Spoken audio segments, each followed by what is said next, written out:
Moby Dick Chapter 88. Schools and Schoolmasters. The previous chapter gave account of an immense body or herd of sperm whales, and there was also then given the probable cause inducing those vast aggregations. Now, though such great bodies are at times encountered, yet, as must have been seen even at the present day, small detached bands are occasionally observed, embracing from 20 to 50 individuals each. Such bands are known as schools.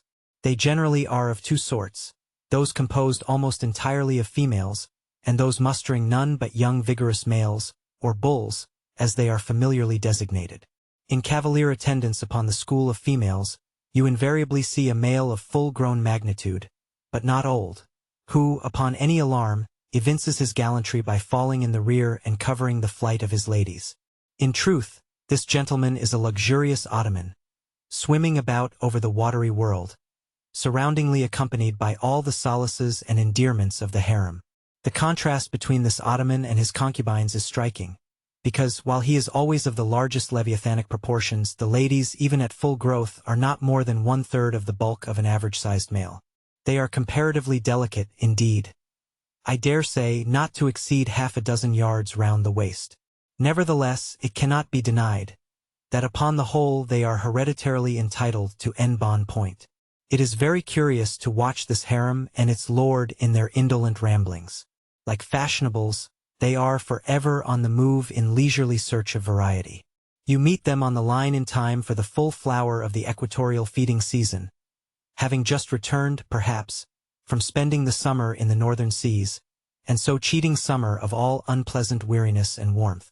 By the time they have lounged up and down the promenade of the equator a while, they start for the oriental waters in anticipation of the cool season there, and so evade the other excessive temperature of the year. When serenely advancing on one of these journeys, if any strange suspicious sights are seen, my Lord Whale keeps a wary eye on his interesting family. Should any unwarrantably pert young leviathan coming that way presume to draw confidentially close to one of the ladies, with what prodigious fury the bashaw assails him, and chases him away. High times, indeed, if unprincipled young rakes like him are to be permitted to invade the sanctity of domestic bliss. Though do what the bashaw will, he cannot keep the most notorious Lothario out of his bed. For, alas, all fish bed in common. As ashore, the ladies often cause the most terrible duels among their rival admirers. Just so with the whales, who sometimes come to deadly battle, and all for love. They fence with their long lower jaws, sometimes locking them together, and so striving for the supremacy like elks that warringly interweave their antlers. Not a few are captured having the deep scars of these encounters. Furrowed heads, broken teeth, scalloped fins, and in some instances, wrenched and dislocated mouths. But supposing the invader of domestic bliss to betake himself away at the first rush of the harem's lord, then is it very diverting to watch that lord. Gently he insinuates his vast bulk among them again and revels there a while, still in tantalizing vicinity to young Lothario, like pious Solomon devoutly worshipping among his 1,000 concubines.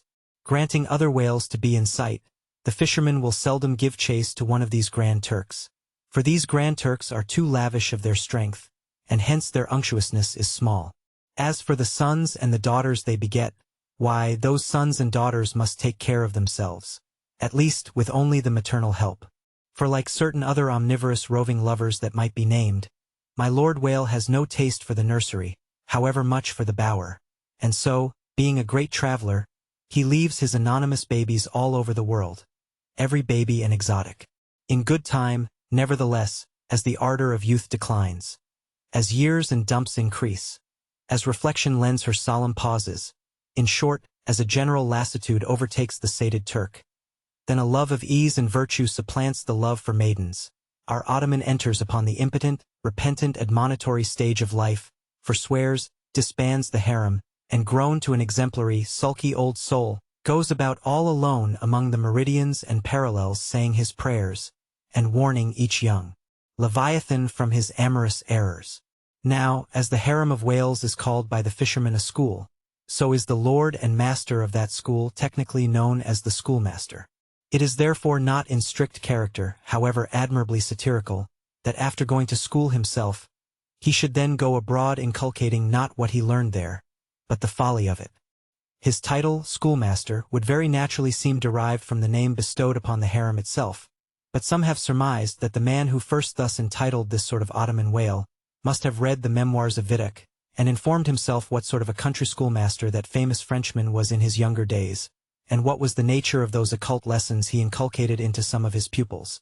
The same secludedness and isolation to which the schoolmaster whale betakes himself in his advancing years is true of all aged sperm whales. Almost universally, a lone whale, as a solitary leviathan is called, proves an ancient one. Like venerable moss-bearded Daniel Boone, he will have no one near him but nature herself, and her he takes to wife in the wilderness of waters, and the best of wives she is, though she keeps so many moody secrets.